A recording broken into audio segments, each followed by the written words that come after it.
If you've used combustion engines before, you know that they need to be adequately cooled to prevent them from overheating and exploding.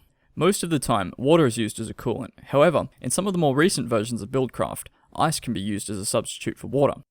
Using ice instead of water has many benefits. Each block of ice provides the equivalent of 2 buckets of water. In addition, ice blocks are stackable. Just like all stackable items in Minecraft, up to 64 ice blocks can be contained in a single stack. The full stack of ice can be placed inside the combustion engine's interface, which forms the equivalent of 128 buckets of water. This is far greater than the combustion engine's previous water storage capacity of 10 buckets of water. Ice will not be immediately converted into water, however. The engine needs to first heat up to 40 degrees Celsius before the ice will melt and be converted into water. Don't worry about the combustion engine overheating before the ice gets melted.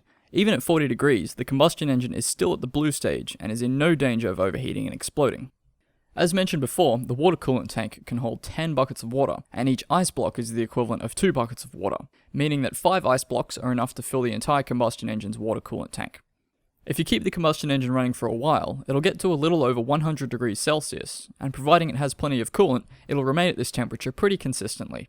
It'll consume water at about this speed, and as soon as there is enough space for 2 more buckets of water, it'll convert 1 block of ice into water, filling the coolant tank almost back to maximum capacity. If you're using water to cool your combustion engines, it can simply be pumped in via a waterproof or fluid transport pipe. Ice, being an item block and not a liquid, can be brought into the combustion engine via a transport pipe. Just remember that the combustion engine only has 1 storage slot, which can hold a maximum of 64 blocks of ice. Once that capacity is reached, any additional ice blocks will simply be ejected from the transport pipe. And also, make sure when you're refueling the combustion engine, don't accidentally leave a bucket in its inventory, because obviously this will consume the only space the combustion engine has available and will not allow any ice to be stored.